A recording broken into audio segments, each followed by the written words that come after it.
Hi everybody, I'm Sinead Curran. I'm a chartered physiotherapist. For those of you who don't know me, I work at Pilates Physiotherapy Cork in County Cork. And today I'm having a chat with Aoife MacDonald. Aoife's a registered dietitian and she owns the Digestive Health Clinic. Aoife also works at Pilates Physiotherapy Cork and is a brilliant resource to have for all things nutrition. So Aoife, hello, how are you?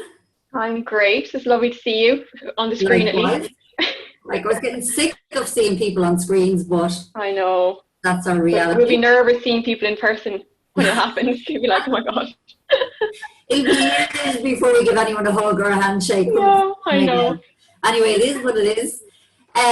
So Aoife, what I wanted to talk to you about is successful aging, healthy aging. That's my special area of interest. And we know from decades of research at this stage that physical activity and nutrition are two of the cornerstones of building resilience as people get older and into older age. I'm fairly happy with my background in physical activity, and I know that with physical activity, as people get older, the recommendations don't change massively from younger adults, but the emphasis does change. And I'm assuming that with nutrition, as people's bodies change with age, that nutrition possibly changes in terms of recommendations, or does it? Yeah, great question. So kind of similar with the physical activity, with that changing in older adults, there are some kind of changes with nutrition as well, like nothing very extreme or anything like that, but there are some little changes that maybe a lot of people aren't aware of. Okay. So the main thing, I suppose, when it comes to kind of physical activity and kind of muscle strength and things like that, is that we know in older adults, actually their protein needs increase with age, which does surprise a lot of people. Yeah, particularly if they're quite active, it's going to be really important that they're getting enough protein in their diet. And alongside that, we do tend to see a slight decline in their energy needs. And that can be because of kind of with that loss of muscle mass over time, their basal metabolic rate, or the kind of calories they use just for the body to keep going, that can decrease. So we see a slight reduction in their energy, but an increase in protein. So from that point of view, we don't want to see, a massive increase in energy intake, because that might see an increase in weight, but we do need to increase the protein. So focusing on high quality, good quality proteins will be really important in the aging adult. So that's something to consider. Have you seen that much in your kind of clients and things? I would definitely see muscle. Protein. I would no, actually not. I don't think people are generally, this is completely anecdotal, I don't think people are generally all that aware of the need to increase the protein intake. I think people probably recognize the need to decrease their calorie intake or their energy intake because they're putting weight on.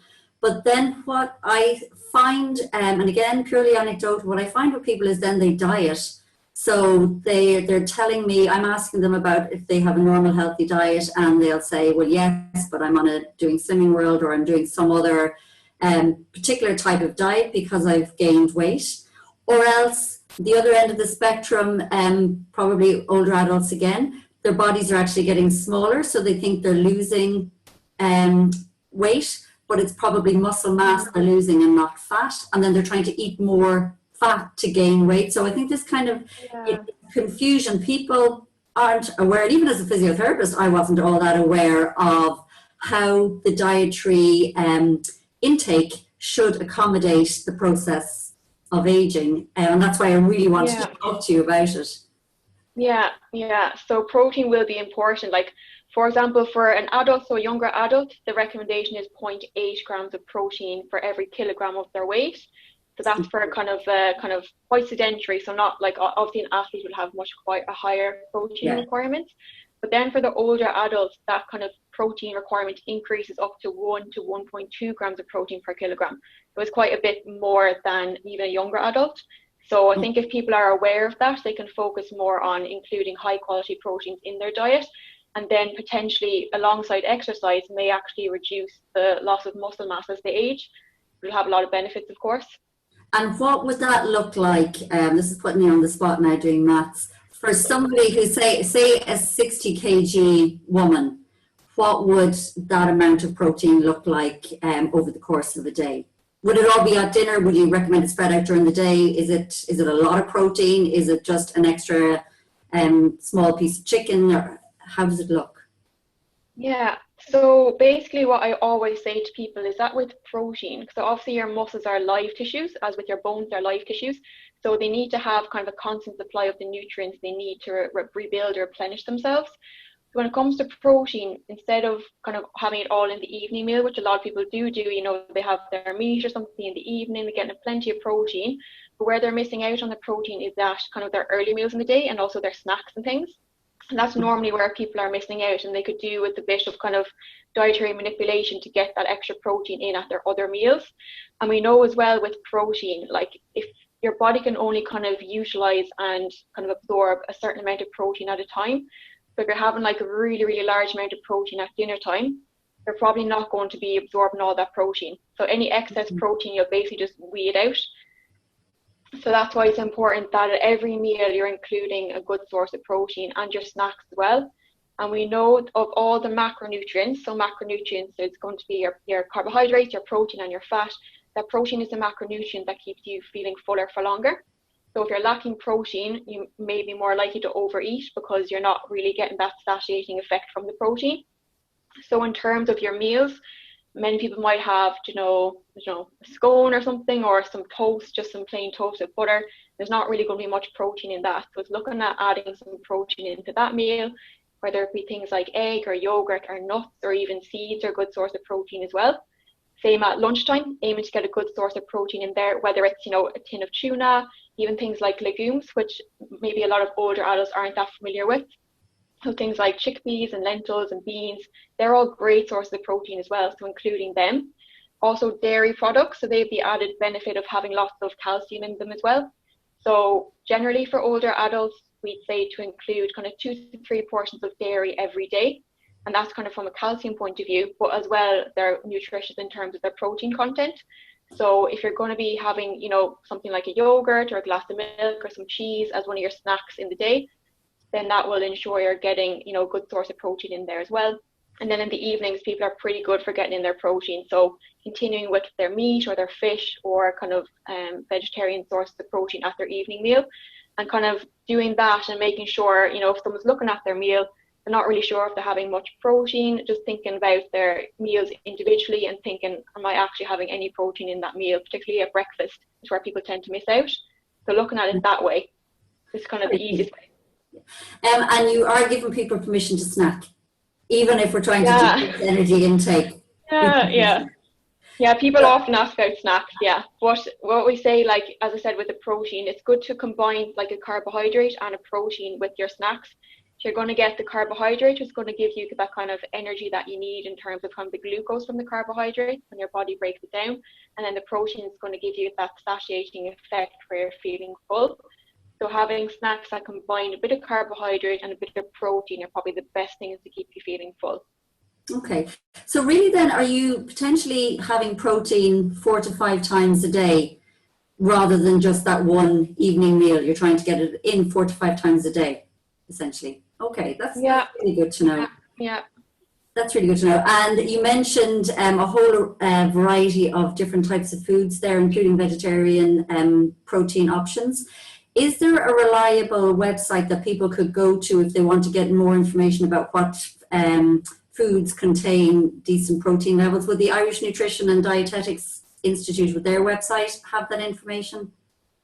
Yeah, they generally, I can link you some stuff after, but generally, the INDI would have it, or there's the British Dietetic Association. They have good kind of fact sheets as well. Or the British Nutrition Foundation have really good fact sheets just about different kind of nutrients and stuff. So I can link them to you after in case any of your clients might be interested in having a look at it. Perfect. And you mentioned there as well, a thing that I find quite a lot because I have a particular interest in bone health. Some of my poker face moments come about when people tell me that they're not tolerating dairy, and as they've got older, they found that they're more lactose intolerant, they're more intolerant to dairy foods. They may be self-diagnosed, they may have been diagnosed by a dietitian, they may have been diagnosed by their GP, but they're cutting, I find this quite a lot, they're cutting dairy completely out of their diets, and not replacing the calcium, and now we know also the protein as well, with something, with a kind of, I suppose, a guided way of replacing what it is, that big food group that they're leaving out. And from what you're saying, dairy is kind of a multifunctional food source. So if you are leaving it out, you do have to be quite careful, don't you? Yeah, I would say, like, if you are cutting out a certain food group for whatever reason from your diet, that it's really important that you are substituting with it in terms of the nutrient content. So, like, if for whatever reason, if you don't have a dairy, you need to look at dairy alternatives. So there's plenty actually available in the shops now, whether it be kind of soya in terms of milk, or, you know, you can get lactose-free milk or different nut milks and stuff like that. But the only thing with most of those alternatives is particularly things like almond milk or nut milks, is that they have virtually no protein in them, because they are like 99% water. So there's actually not much protein in them. So relying on them from a protein point of view isn't going to be, you know, a good option. In terms of kind of the best option for plant milks, we know that soya milk is the one that is highest in protein. So if you are going for alternatives, maybe soya milk would be a good one to have, and you can get soya yogurt and stuff as well. Okay. And then the other thing to remember is that for the milks, that if they're organic, they can't be fortified with vitamins and minerals. So if you're getting organic soya milk or organic oat milk or whatever, it's not going to be fortified. So just to keep that in mind, it's not going to be any calcium or vitamin D or iodine or anything in there. Okay. Would you recommend, not that getting older shouldn't be medicalized or shouldn't be considered a condition, because it's actually a great thing to happen, and it's a privilege, but would you recommend that anybody who is leaving out a food group because it's upsetting their tummy or because it's changing their skin, or people who are changing their diet as they get older, should they see a dietitian, a clinical dietitian, or is it something that people can navigate themselves and don't really need any professional help with? Is it a bit too important to leave it to chance or to hope that you're getting it right? Yeah, I mean, it probably isn't a bad idea to get information. Like, of course, there's lots of information available, advice, and seeing someone one-to-one would be beneficial. And then as well, like, sorry, my internet connection went there. It's okay. I think you're back again. Okay. Yeah. I forgot what I'm saying now. Can you edit this bit out? I've literally lost track of what I'm saying now. Don't rely on my editing skills. So we were talking about whether or not somebody who's changing their diet or deciding to leave out food groups for whatever reason, should they get some professional dietitian guidance before embarking down that path, or is it something that people can generally navigate themselves? It sounds like it's something that should require thought and planning. Yeah, it definitely require planning, particularly, like you said, if people are finding that certain foods maybe aren't suiting them anymore, then definitely maybe seeing someone for one-to-one advice to make sure that your diet is nutritionally adequate. You're not kind of going blinding into cutting out food groups and then realizing, you know, a few years' time that you've been lacking this particular nutrient, which may increase your risk of disease or kind of bone issues and things like that. And as well, like, if you have any particular comorbidities, you know, if you're, you know, pre-diabetic or you have diabetes or high cholesterol, we know that rates of diabetes and heart disease, obviously the risk of that increases as you age. So you may be worth getting advice on that. If you're looking to kind of optimize your current diet, then it wouldn't be probably a bad idea. Yeah, that sounds like good advice. One last potentially controversial question. What would your advice be on supplements, on vitamin supplements, mineral supplements, on spending, a lot of people spend quite a lot of money on them. Is it worth it if you have a normal healthy diet? Do you need them as you get older? Do you need that extra little boost? Or again, is it something you should probably get guidance on if you're heading down that route? Yeah, like in general, it's not recommended that people need to take any supplements, you know, year round. It should be that you're able to get all the nutrients you need from your diet. The one exception would be vitamin D. So that's when we get from the sun and things like that. And we know that in the winter months in Ireland, your skin, you know, can't make vitamin D from the sun. So it is recommended during the winter months that we supplement with vitamin D, 10 micrograms or 400 international units per day to meet your needs for vitamin D. So that would be really important. And we know as well in terms of bone health that if you are eating loads of calcium but you're deficient in vitamin D, that actually your body can't absorb the calcium and, you know, put it into the bones properly. So it's really important in terms of bone health to actually have, you know, vitamin D in your diet. There aren't many sources of vitamin D in your diet. The only things are really kind of fish and eggs and things, but they're not very high, so they're not really reliable kind of in the winter months to meet that. So that's really the only one, but generally, like, your diet should provide everything that you need unless you have any specific deficiencies like B12 or iron or something if your GP saw that. And then I suppose the last thing to kind of leave people with is kind of about kind of dietary patterns. So because like nutrition is a science, and what they've used to do previously was, you know, try to identify what's the cause of, you know, rickets or something or certain vitamin deficiency. And they found, oh, it's easy, just give them this vitamin and then they won't get it anymore. But kind of nutrition science has evolved a lot since then. So more of the focus now is actually on dietary patterns. So we're not really focusing in on one food or one nutrient, but it's actually your whole diet that is what is important. And what we know from kind of years and years of kind of research in large populations is that kind of a Mediterranean style diet has the best evidence for kind of everything really in terms of heart health and reducing risk of like cognitive decline or progression to dementia and things like that. And there's actually an interesting study done not too recently, but a few years ago called the PREDIMED study. And what it did was it was actually specifically in older adults. So it recruited about, I think, 7.5 adults between the ages of 55 and 80. And what they did was split them into 3 different groups. So they had a group. Was it? 7,500. Okay, yeah, sorry. Yeah. So they split them into 3 groups. So group 1 was to follow like a low-fat diet.